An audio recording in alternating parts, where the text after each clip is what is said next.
Welcome to the Bold Goal Crusher podcast.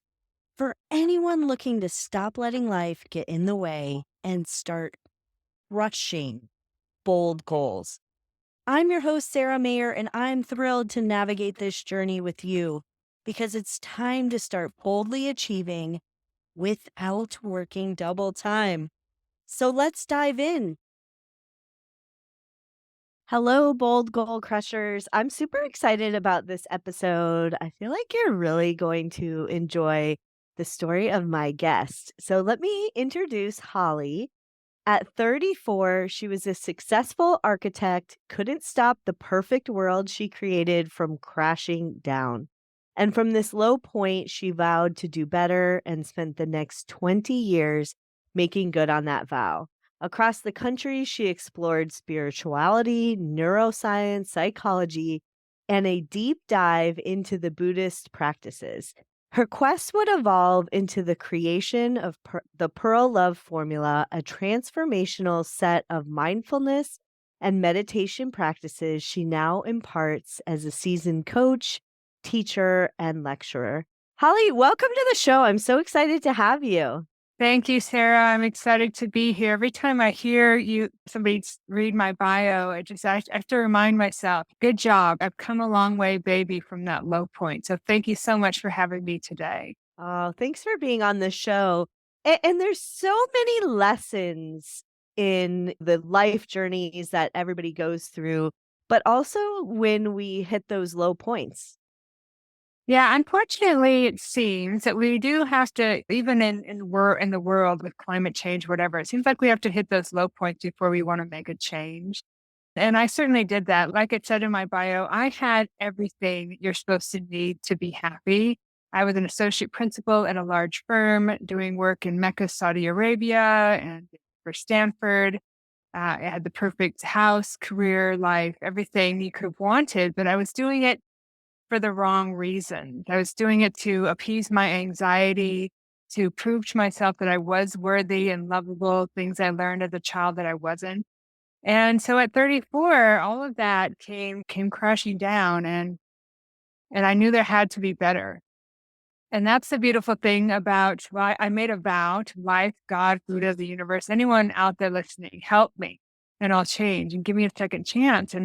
And so I was given that second chance. And when you make a vow and when you make an intention, I had no idea, Sara, how to get out of where I was, how stuck and isolated I was. But if you really truly believe there has to be better, a way will show up. And that's exactly what happened for me. And I'm so grateful to be here today. I love that. So if you truly believe a way has to be better, there is a way will show up. That's right. You don't have to know how to get to where you want to go. You just have to believe it. Your mind is that powerful. Believe there's a path and watch for it to show up. There was a quote by Rumi that's not exactly that, but pretty close. It's very deep in philosophies and cultural and religions and way back wisdom that really, if you put your mind to it, you just need to be aware and available to react to respond to what shows up. Yeah. It's really interesting you bring this up because you seemingly had everything and you use the Yeah. phrase that the perfect life and everything that you should have wanted. And Right. society puts those pressures on us. Even as young kids, we're asked, what do you want to be when you grow up? Like they're 5. They don't know what that I know, means. exactly. Exactly. In fact, in my teachings, I hope someday to have a foundation or somehow where we could teach kids early on that they have the power to create their lives exactly how they want to be based on their thoughts, emotions, and feelings, not based on the conditioning that we get, because we get it so early. And often our parents who love us have their own conditioning that they're also dealing with. And so you get these ideas about yourself that aren't true, but over time, because you repeat these ideas to ourselves, we believe them as true and take them on as our identity, Yeah. right? Yeah. Yeah. Yeah, and it starts with I think it comes from a place of love, making sure that our kids are able to do the things they wanna do, but it does put that pressure on to get the house, to get married by a certain age, to have children, to have that wedding, whatever it is, and then sometimes we find ourselves in a life that we don't even like. Yeah, yeah, and I think this generation, the younger generation, isn't feeling that pressure as much, but certainly I felt that I was good at what I did and I did it well and I was very successful, but it wasn't joyful for me. And so I made two intentions to the world in my early 40s, because about 10 years into my journey, I started seeing that I would have something to say. And I put two intentions in my early 40s. The first was to retire from architecture before I turned 50. And the second was to have the time and space to write about what I thought I knew back then. As intentions go, I retired 3 days before I turned 50. And in 2017, thank you, I sat down to write. But it wouldn't be until we were all sequestered in our homes during the COVID pandemic that I had been writing about my journey. And I had these waking monologues, I called them, and I printed out a book proposal for a manuscript I've been working on for Hay House. And I looked over and I could see it. It was amazing. And there's been a few of these aha moments where the lights came on. It's like this veil was lifted and I could see this path, this very circuitous path that I had just been on for 20 years, but a very straightforward kind of dialect from that. It's very doable and very applicable. And there's some very simple truths in it from all those different modalities that I looked at that back up these practices. And so I came up with the acronym P.E.R.L.O.V.E, pledge, evaluate, recognize, which is the more cerebral part of the formula where we start to grow our awareness in our mind of the thoughts, emotions, and feelings that we've created our lives from.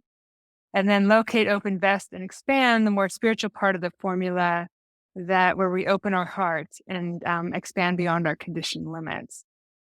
Yeah, I've been out there teaching those. I spoke at a mindfulness expo in Anaheim last month. I've been guesting on podcasts, and yeah, it's been a joy.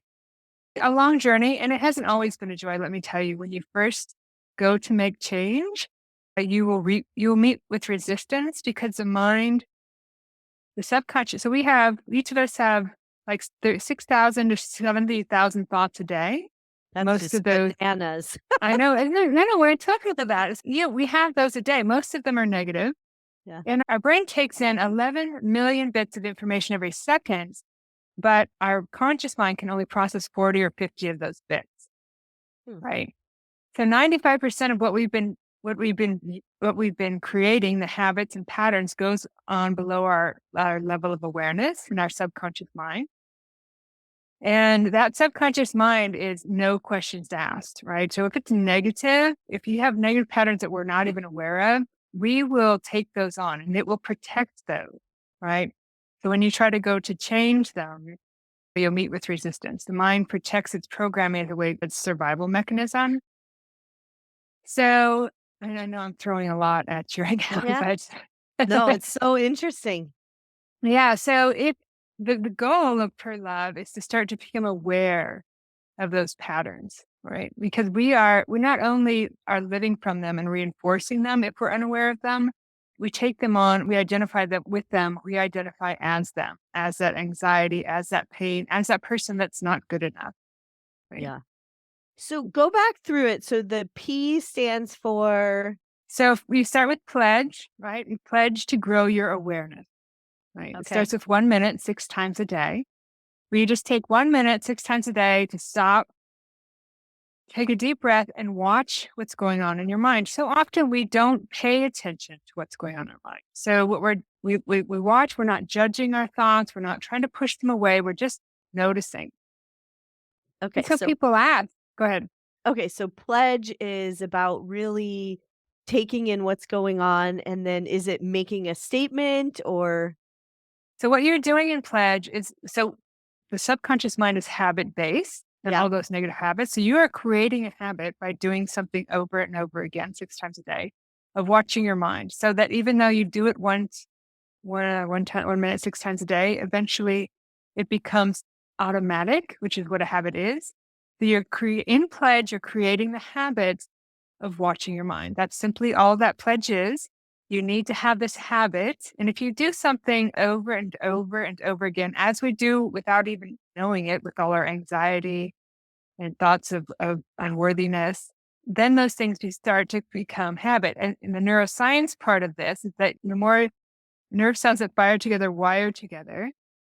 So if you start to do something often enough, it starts to it gets actually like concentrate set in your brain and it becomes a habit.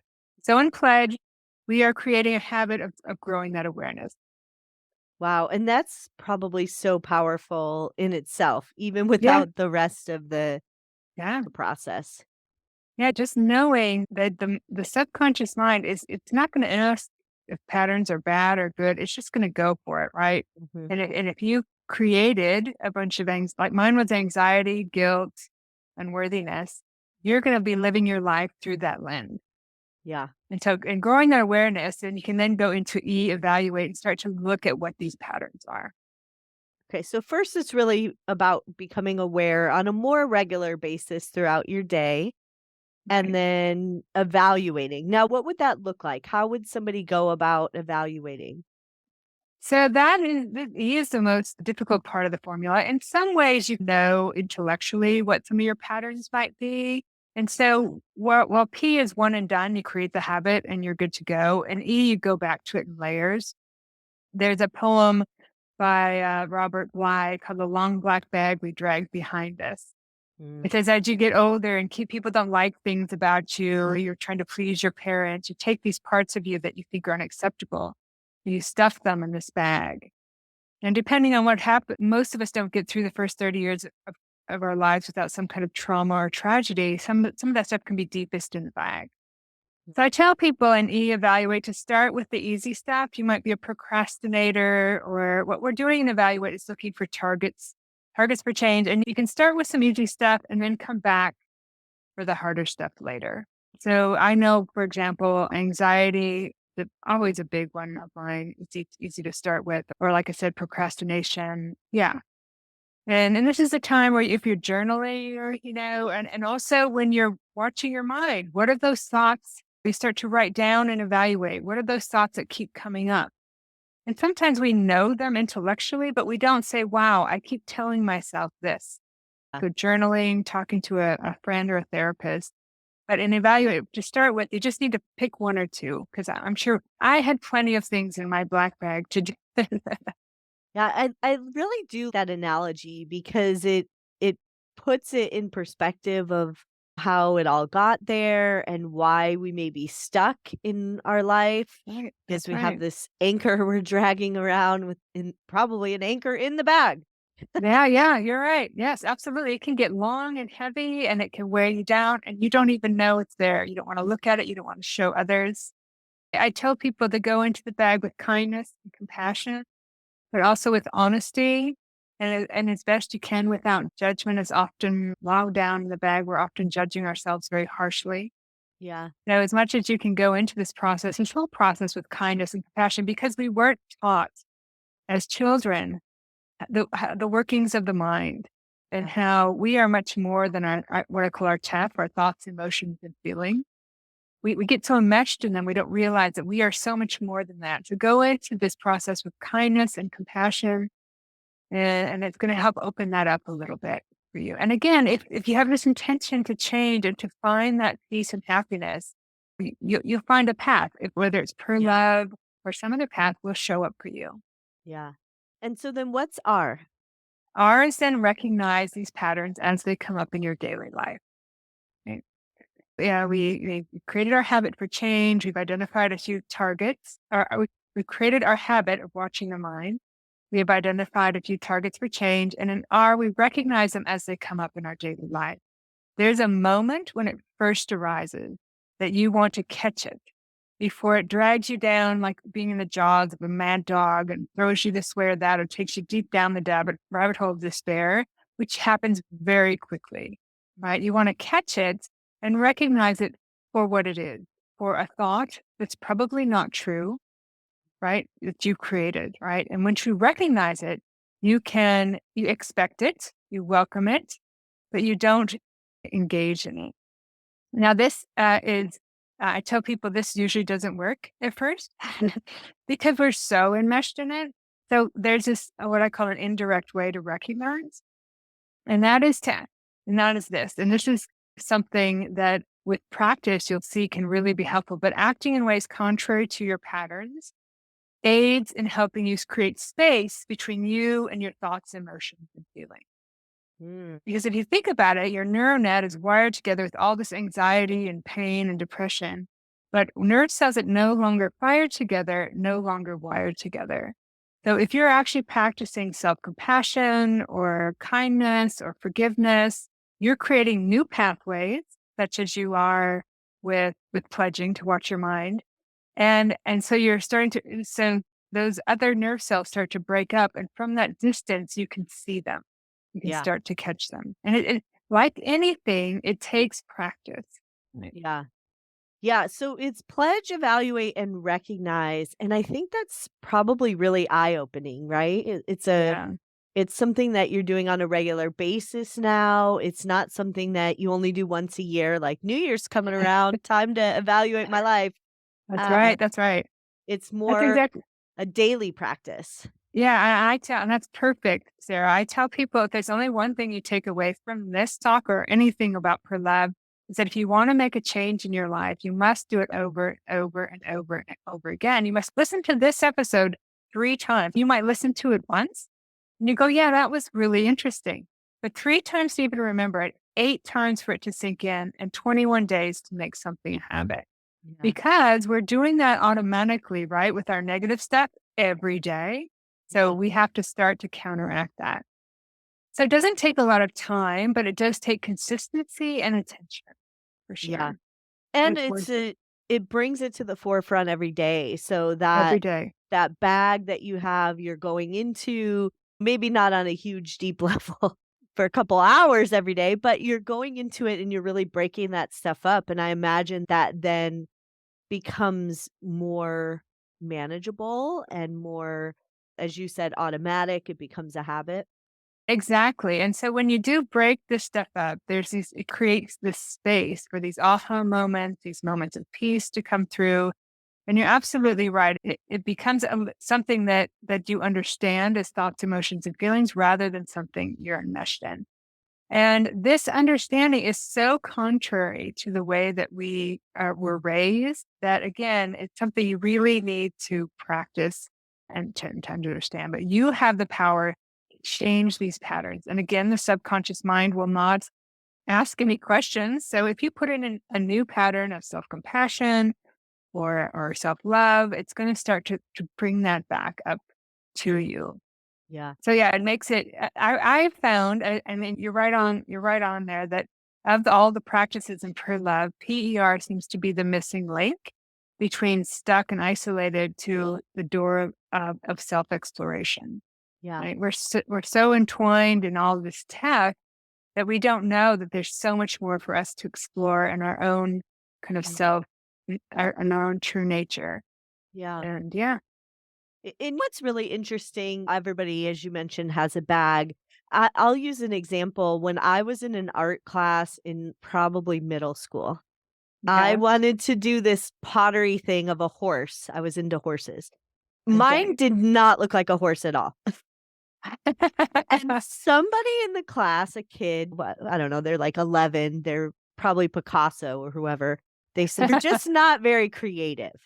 And so that is something I shoved in my bag, and I never took another art class again, and Right. that stuck with me. And then one year, I do a theme every year, and it was about tapping into my creativity.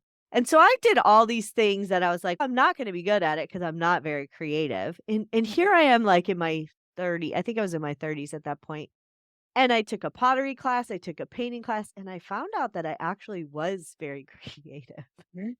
That's an excellent example, right? Because it doesn't take much Yeah. to shove that part of you in a bag. Like you said, that one guy's comment, Yeah. and you shoved your whole creativity in your bag for how many years? It Yeah, a doesn't take little 11-year-old. right, exactly. And we're so those are our formative years, and Yeah, so it doesn't take much. But we then, like you said, you believe it. I am not creative, yeah, right?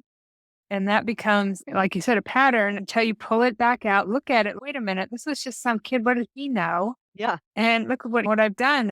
And and of course, people call those limiting beliefs, right? yeah. Yeah. And so now the love part.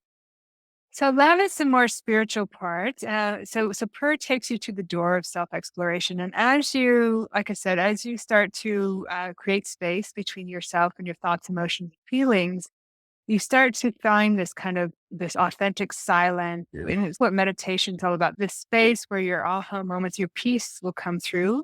You can feel it. There's a vast realm of intelligence, according to Eckhart Tolle, beyond thought. So love is to locate a little bit of that space, right? And at first, you just might locate a bit of it, and you use it as an object of meditation. And when you locate it and you meditate on it, you might notice that it's expandable. It's maybe a little bit beyond this body and mind. But then once you locate it, you drop from your head to your heart, because this is the true nature of your mind. Your true nature is in your heart. And then you open your heart. You actually practice opening your heart. And people say that it's said that we highly underuse our power of imagination, but what we think becomes real. So if you actually imagine opening your heart, you will feel this flow, right? To feel this natural flow that comes through your heart. And then V is to invest in what flows through there. There's unconditional love, universal compassion, and infinite wisdom. And finally, then you invest in there. You spend as much time as you can in that flow of an open heart.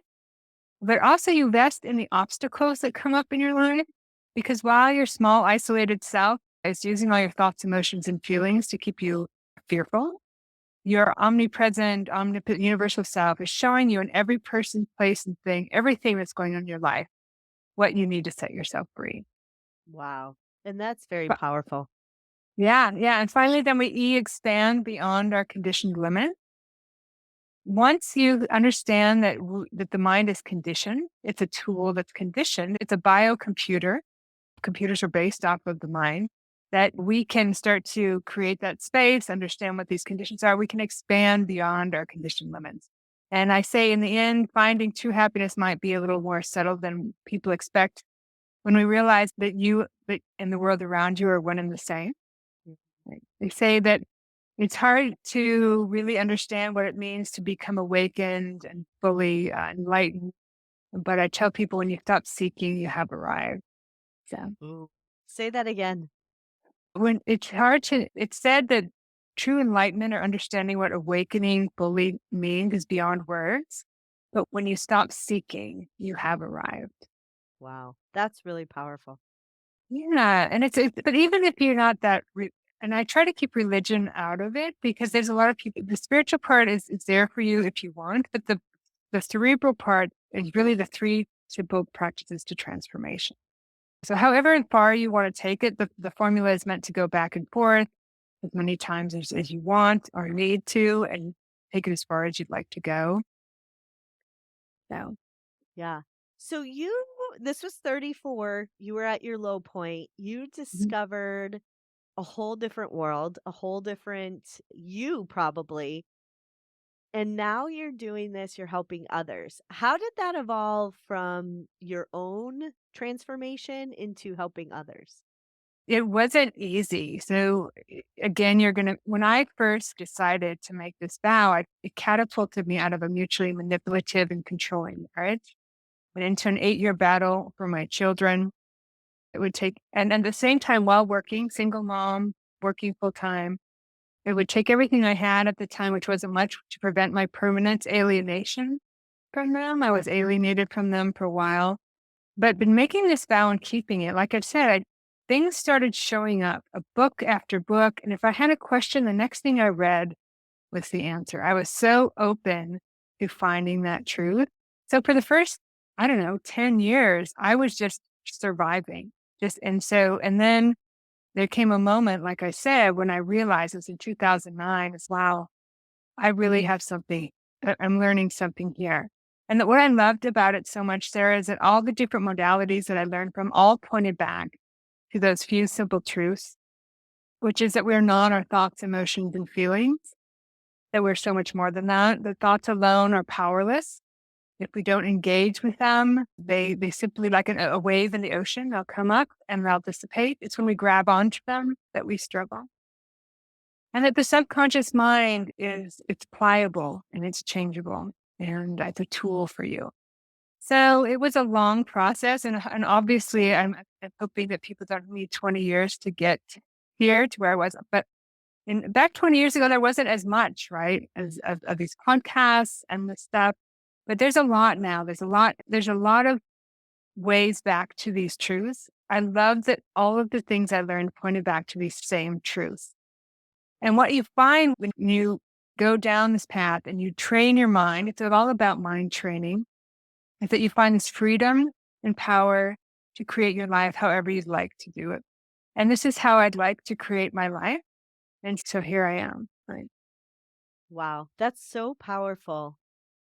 Thank And the you. fact that you were able to go through all of that to truly design what you want your life to be is just incredible.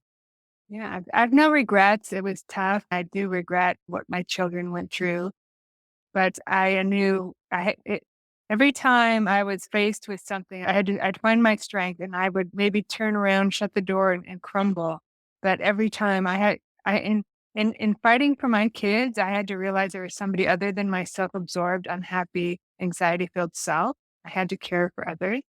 I was alienated from my father as a child, so I knew the repercussions of it, which is what kept me in it.